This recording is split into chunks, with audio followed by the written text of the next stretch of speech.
Amigos de Sucesos Internacional, tengan ustedes muy buenas tardes. Los estoy saludando desde Sevilla, la capital de Andalucía. Es la segunda vez que hacemos un programa desde esta ciudad que tiene rincones absolutamente maravillosos y hay que visitar, como por ejemplo el río Guadalquivir, el Parque de María Luisa, la Catedral, la Giralda y tantas otras cosas que vamos a recorrer a partir de este momento. Pónganse cómodos en Sucesos Internacional.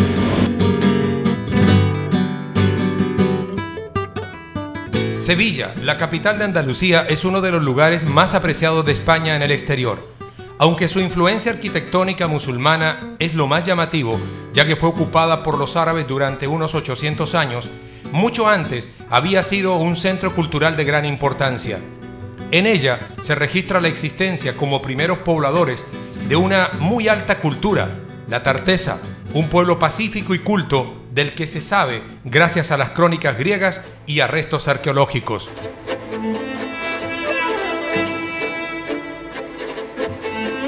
Aparte de otros datos relativos a su importancia histórica en siglos posteriores, Sevilla fue hogar de famosos e infames personajes. Es quizás por ello que la mística Santa Teresa de Ávila no tuviera mucha simpatía a la ciudad tan frívola para fundar en ella un convento, pues decía que en esta tierra estaba tocada por la mano del diablo. Así que mientras Colón partía del cercano puerto de Palos a descubrir un nuevo mundo, el legendario Don Juan partía de Sevilla para conquistar el corazón de las mujeres de su época.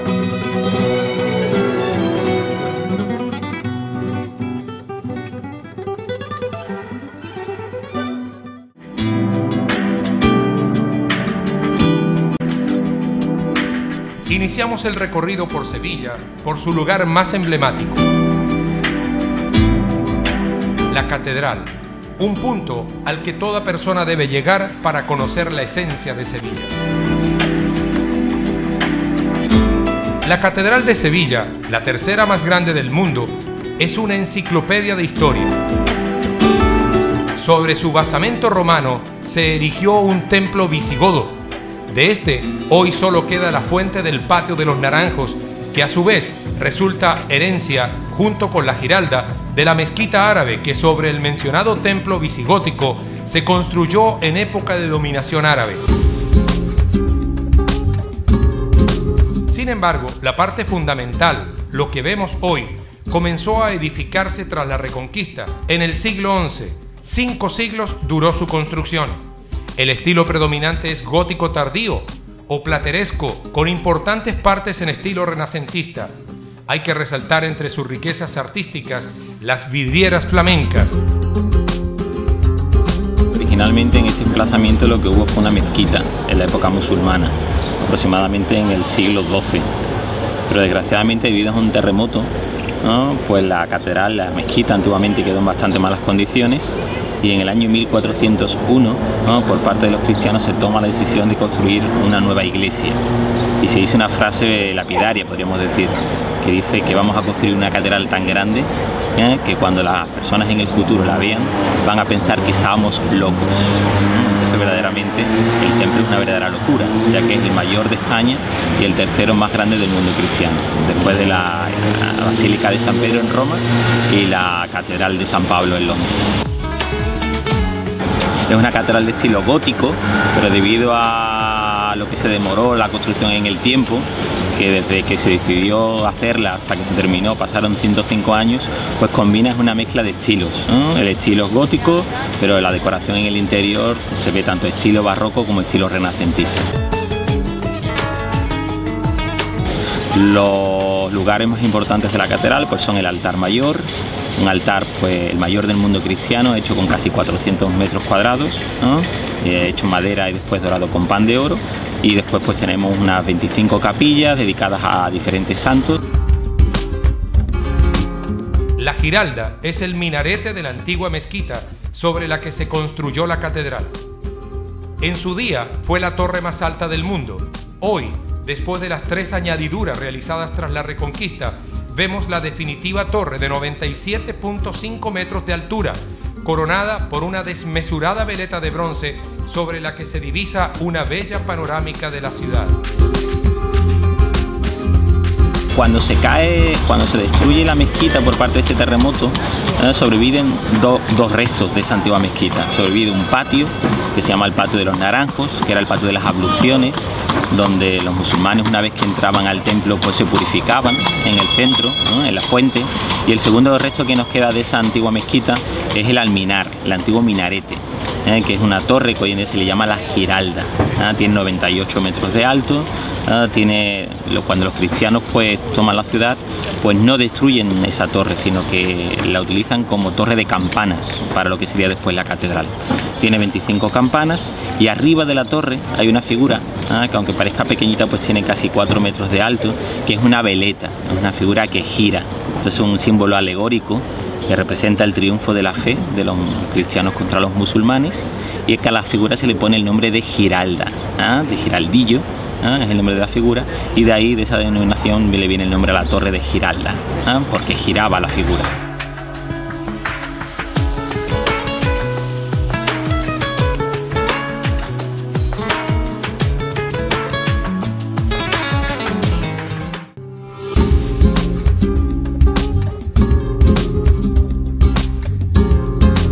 Uno de los grandes placeres que puede tener el visitante es recorrer sin apuros las callecitas sevillanas. Allí se respira el verdadero sentimiento del pueblo andaluz, abierto, espontáneo y divertido.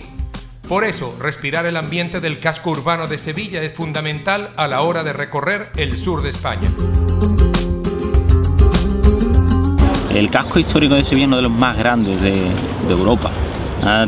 Tiene una extensión que podríamos decir que desde una punta hasta la última punta del casco histórico pues puedes andar fácilmente una hora. Todo a través de calles estrechas, casas con patios, con balcones, que le dan a lo que es el centro histórico de Sevilla pues un aire como muy musulmán, muy judío a la vez, ya que aquí en esta ciudad pues han estado conviviendo pues 3 culturas, como fueron cristianos, musulmanes y judíos. Miles y miles de turistas llegan cada año a conocer los placeres de Sevilla. Recordemos que España deriva gran parte de su sustento en actividades relacionadas con la industria sin chimenea. Además, su ubicación geográfica hace de la península un lugar obligado para iniciar o terminar un paseo por Europa.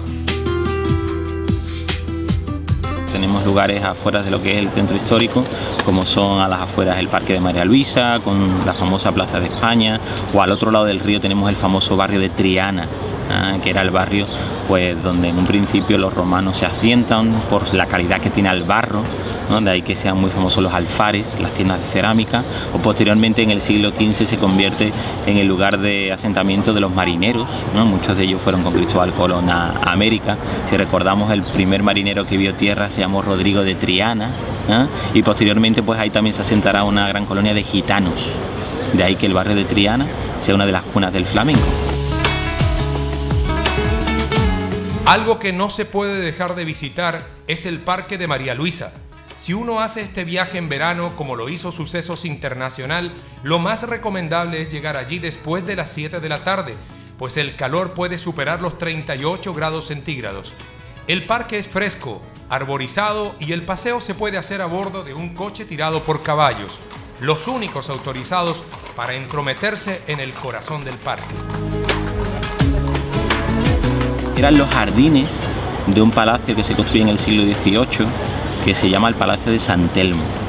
Entonces tuvimos una reina en España que fue Isabel II, que tenía una hermana que se llama María Luisa. Entonces el marido de María Luisa intentó conspirar contra el príncipe en aquella época, que era el rey Alfonso XII, y entonces pues lo mandaron desterrado a lo que es la ciudad de Sevilla. Entonces cuando esta señora muere, cuando María Luisa muere, regala la mitad de los jardines de su palacio para disfrute público de la ciudad. Entonces en el año 1929 se celebra en Sevilla una exposición iberoamericana entre lo que fueron las antiguas colonias de España en América y España, y entonces se utilizó esos jardines para construir algunos de los pabellones y dos plazas emblemáticas dentro de lo que fue la exposición. Una fue la Plaza de América y la otra fue la Plaza de España. El Parque de María Luisa fue proyectado por el ingeniero botánico principal de París, a finales del siglo XIX, que se llamó Forestier. El marido de María Luisa era francés, era Antonio María de Orleans, y él pues trae a este señor, a Forestier, para que le proyecte y le diseñe sus jardines. Entonces es un parque muy frondoso, donde principalmente la característica que tiene es que combina muy bien lo que es la decoración de cerámica, ladrillo y mármol. Entonces vas paseando por el parque y vas encontrando construcciones o los bancos o la decoración del parque con jarrones hechos de cerámica, y le dan un toque muy sevillano, muy neoclásico. Un toque que después tendremos un arquitecto llamado Aníbal González, que es el que va a construir muchos de los edificios de la ciudad en ese estilo. Tampoco se debe dejar de visitar el Palacio de San Telmo, la Torre del Oro o el río Guadalquivir. La Torre del Oro, ubicada en las orillas del afluente, era el lugar donde los españoles guardaban las riquezas tomadas de los diferentes países de América.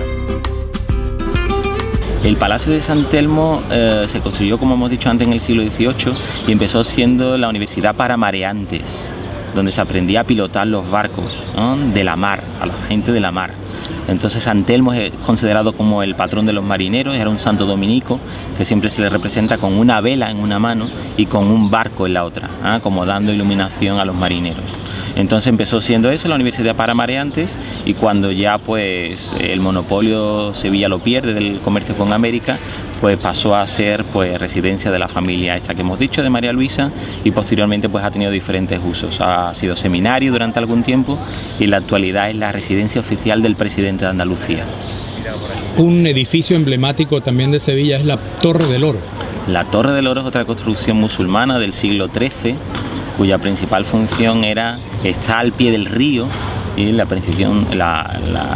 función principal de la torre era controlar la navegación, ¿no?, ya que el Guadalquivir, el río que pasa por Sevilla, es el único río junto con el Ebro que es todavía navegable en España. Entonces hasta aquí siguen llegando, hasta el puerto de Sevilla, siguen llegando barcos de medio y pequeño calaje, no es un río muy profundo, ¿no?, pero siguen llegando hasta la actualidad. En aquella época, en la época musulmana o en la época del descubrimiento de América, los barcos eran mucho más pequeños, entonces no había ningún problema para que llegaran aquí al puerto de Sevilla. Hay momentos para visitar Sevilla. Nuestro guía, Antonio, nos explica que los meses de julio y agosto no son los más convenientes, pero tienen su encanto. No hay tantos turistas y se puede apreciar la belleza de la ciudad sin congestiones. Cada época tiene pues su encanto, ¿no? Ahora, aunque la temperatura sea un poco más elevada, tenemos la ventaja de que no hay una masificación del turismo, entonces todo se puede ver mucho más tranquilamente.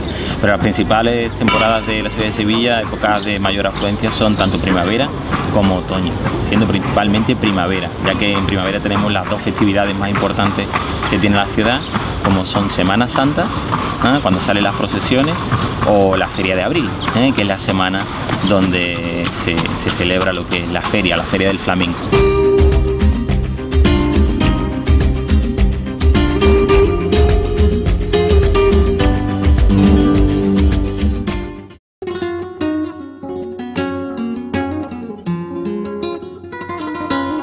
Nadie puede en la región de Andalucía y España negar la gran influencia musulmana que durante 800 años se paseó por esta comarca, dejando un legado lleno de historia, cultura y riqueza.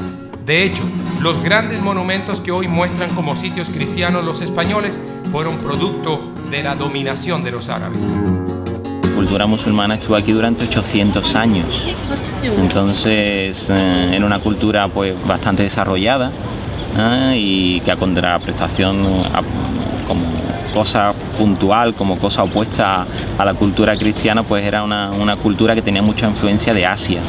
Entonces pues los doctores, los principales eruditos de la materia de medicina, de astrología, astronomía, economía, pues eran principalmente musulmanes o eran judíos. Entonces los reyes cristianos se apoyaban principalmente en ellos.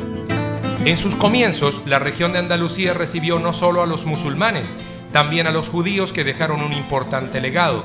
Aunque no eran tantos, ni tampoco tenían gran poder, se incrustaron en la sociedad aportando buena parte de su cultura. El barrio judío en Sevilla es un lugar que no se puede dejar de visitar. Es lo que antiguamente se conocía con el nombre de la judería, y hoy en día se conoce con el nombre de Santa Cruz. Aquí en Sevilla llegamos a tener hasta el siglo aproximadamente XIV una población de 2000 judíos, y en el siglo XV pues con la Inquisición pues la mayor parte de ellos fueron convertidos al cristianismo o fueron expulsados por los reyes católicos, en concreto por Fernando y por Isabel. Una vez que los judíos se marchan de esta zona, pues la vienen a ocupar algunas de las familias nobles de la ciudad y le cambian el nombre antiguo de judería por el nombre de Santa Cruz. Entonces en la actualidad es un barrio como una especie de laberinto, las calles son muy estrechas, pero las casas son muy bellas porque tienen normalmente patios en su interior, y son patios que están muy decorados, muy bonitos, con flores, con fuentes, y lo hacen una zona pues muy llamativa dentro de lo que es la ciudad de Sevilla. Las historias de amor de don Juan Tenorio recrean las estrechas calles de Sevilla, y en su honor existen calles, monumentos y bares a la memoria de este hombre que consolaba a las mujeres solas mientras sus maridos se encontraban en la difícil misión de la conquista de América. Incluso hay una que otra callecita sevillana llamada la calle del Beso, señalada así por su estrechez, de tal manera que quien pasaba por el lugar no podía dejar de rozar el labio de una bella mujer. Nos encontramos delante de la casa donde cuenta que nació el famoso mito del Don Juan, de origen sevillano, nacido en el siglo XVI. Cuenta la historia, cuenta la leyenda que llegó a tener 1003 novias solamente en España, según dice la ópera Mozart. Entonces esta es donde se cuenta que nace. Y ese era el mesón pues donde Don Juan pues quedaba con sus amigos. Se cuenta que un 30% de las mujeres en Sevilla en el siglo XVI eran viudas, los maridos estaban en el descubrimiento de América, pues estaban luchando contra los turcos. Así que un 30% de las mujeres en Sevilla estaban solas y faltas de cariño, ¿no? Época perfecta para personajes del tipo de Don Juan. Amigos de Sucesos Internacionales, espero que este programa haya sido de su completo agrado. Quiero darle las gracias nuevamente a Antonio Doblas, que ha sido nuestro guía permanente aquí en Sevilla. En las dos oportunidades que hemos venido nos ha atendido de manera espléndida. Que tengan un resto de fin de semana muy feliz, que Dios los bendiga, y nos encontramos el próximo sábado a la 1 en punto de la tarde.